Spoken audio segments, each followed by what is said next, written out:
नमस्कार। कुछ दिन पहले मैं और मेरा एक दोस्त दुनिया को नई उपलब्धि पर ले जाने वाले वैज्ञानिकों एवं गणितज्ञों के बारे में बात कर रहे थे, जिसमें आर्किमिडीज, पाइथागोरस, न्यूटन, आइंस्टाइन जैसे बहुत से लोग थे। लेकिन तभी मेरे दोस्त ने मुझे बताया कि तुझे पता है कि आइंस्टाइन को भी चुनौती देने वाला एक मैथमेटिशियन इंडिया में हो चुका है। फिर मैं सोच में पड़ गया कि सच में ऐसा कोई था, तो अब वो हमसे अनजान क्यों है? क्यों आज भी कोई इनके बारे में नहीं जानता? वो कौन थे, वो क्या थे, उनका योगदान क्या था?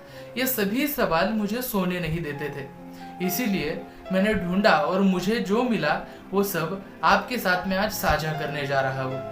आज हम बात करने वाले हैं ऐसे ही लोगों एवं समाज की नजरों से दूर रहे हुए या फिर दूर रहने पर मजबूर विवश किए गए शख्सियत के बारे में, जो कभी अपने ज्ञान की वजह से पूरे दुनिया भर में मशहूर थे, लेकिन आज वो जिस मिट्टी से निकले थे उस मिट्टी के लोग ही उनको नहीं जानते हैं। हाँ, मैं बात कर रहा हूँ वशिष्ठ नारायण सिंह जी के बारे में।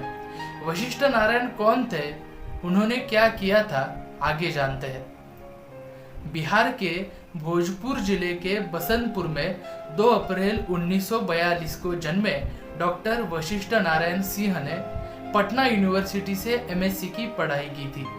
वो इतने तेज और होशियार थे कि यूनिवर्सिटी ने पहली बार नियम बदले और उन्हें जल्दी पोस्ट ग्रेजुएशन तक दे डाली थी। जब वो पटना साइंस कॉलेज में पढ़ रहे थे तब हर एक सवाल का जवाब एक नई मेथड से निकाल देते थे, तो कभी कभी कुछ गलत पढ़ाने पर अपने अध्यापकों को भी टोकते थे।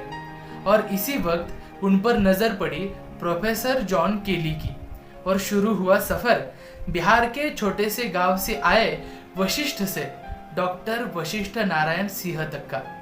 1969 में उन्होंने कैलिफोर्निया यूनिवर्सिटी से पीएचडी की डिग्री हासिल की, जिसके बाद वो वॉशिंगटन यूनिवर्सिटी में एसोसिएट प्रोफेसर बन गए। उन्होंने नासा में भी काम किया था। मानवता को नई ऊंचाई पर पहुंचाने वाला अपोलो मिशन, तब अपोलो मिशन में लॉन्चिंग से समय 31 कंप्यूटर एक समय बंद हो गए थे। तब वशिष्ठ नारायण जी ने उसी बीच कैलकुलेशन किया और कंप्यूटर ठीक होने पर उनका और उन कंप्यूटर्स का कैलकुलेशन एक जैसा ही था।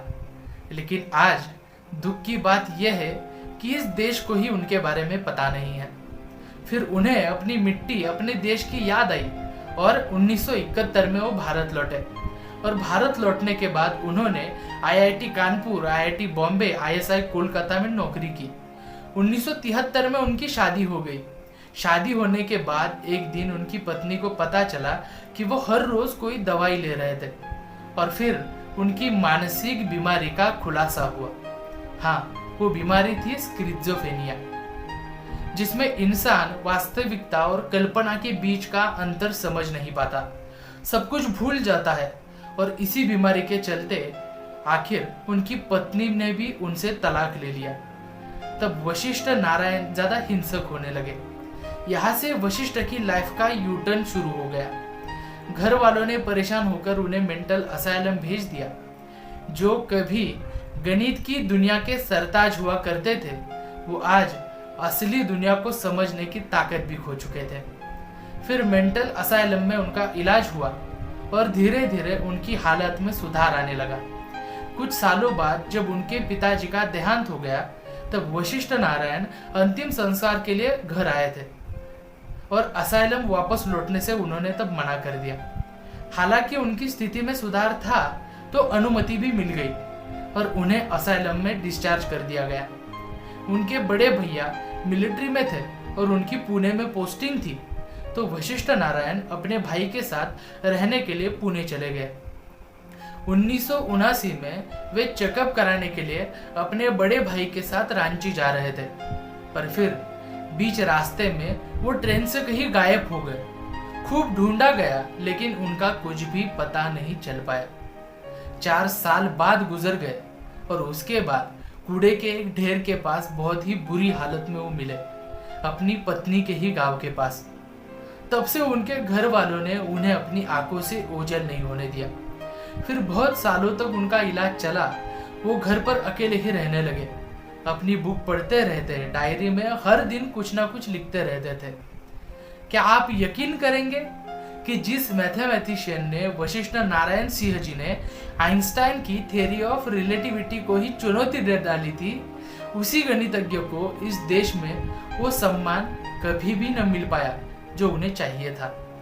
फिर 14 नवंबर 2019 को पटना में उन्होंने अपनी आखिरी सांस ली थी। उनकी मृत्यु के बाद एक वीडियो सोशल मीडिया पर बहुत ही तेजी से वायरल हुआ था। उस वीडियो में वशिष्ठ नारायण जी के पार्थिव शरीर को ले जाने के लिए उनके बड़े भाई अयोध्या प्रसाद सिंह को एक एम्बुलेंस तक नहीं दी गई थी। उनके बड़े भैया माध्यमों से बात करते हुए कहते थे कि जिसने बिहार का नाम पूरे दुनिया में रोशन किया, उसके लिए बिहार सरकार कुछ भी नहीं कर पाई। मैं एक बात समझ नहीं पाता कि देश के लिए जो कोई कुछ करना चाहता हो तो उसके नसीब में हमेशा दुख और तकलीफ क्यों आ जाती है। दोस्तों, ये देश ऐसा है जहां आपको आपकी काबिलियत दिखाने के लिए मरना भी पड़ता है। आज भी इस देश में बहुत सारे लोग ऐसे हैं जो देश की नहीं बल्कि पूरी दुनिया की सोच बदलने की काबिलियत रखते हैं।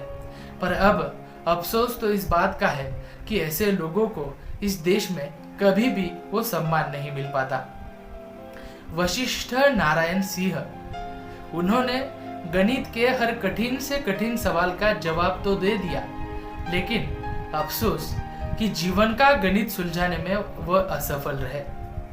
सबसे कम उम्र में पीएचडी करके विदेश में भी जिन्होंने अपने देश का नाम रोशन किया, दुख तो इस बात का है कि आज भी वह भारत उनको भूल गया है। जिनके योगदान एवं कार्य को कभी सराहा नहीं गया, एक महान गणितज्ञ जो 4 साल तक कूड़े के ढेर में रहा करते थे, फिर भी किसी का ध्यान उन पर नहीं गया। आखिर हमें उनका महत्व तब समझ आया जब वो इस दुनिया को अलविदा कह चुके थे, और तब उन्हें पद्मश्री से नवाजा गया। मरने के बाद तो सहानुभूति देने के लिए सैकड़ों आ जाते हैं, लेकिन जब तक जिंदा है तब तक हमें प्रेरणा और नई राह दिखाने वाला कोई एक तो होना चाहिए। वशिष्ठ नारायण ने मैथ्स के तो सारे कठिन सवाल सुलझा दिए, लेकिन जाते जाते वे हमारे सामने जीवन के नए सवाल रखकर चले गए हैं, जिनके जवाब हम ही को देने हैं। दोस्तों, आखिर में मैं यही कहना चाहूंगा कि आज भी ऐसे बहुत से लोग हैं जो जिंदगी की ठोकरों से अपना ज्ञान, कला को छोड़कर भूख मिटाने के लिए जी रहे हैं। ऐसे बहुत से असामान्य लोग हैं जिन पर हमारी दृष्टि कभी नहीं गई। उनके जीवन से पर्दा उठाकर उन्हें आपसे रूबरू करने का मैं प्रयास करने जा रहा हूँ, लेकिन इन सब में मुझे आप सभी लोगों का समर्थन महत्वपूर्ण लगता है। जल्दी मिलते हैं अगली वीडियो में ऐसे ही किसी गुमनामी के समंदर में डूबे हुए एक नए वशिष्ठ के बारे में जानने के लिए। अगर वीडियो पसंद आया हो तो लाइक, शेयर और सब्सक्राइब जरूर कीजिए। धन्यवाद। तब तक जय हिंद।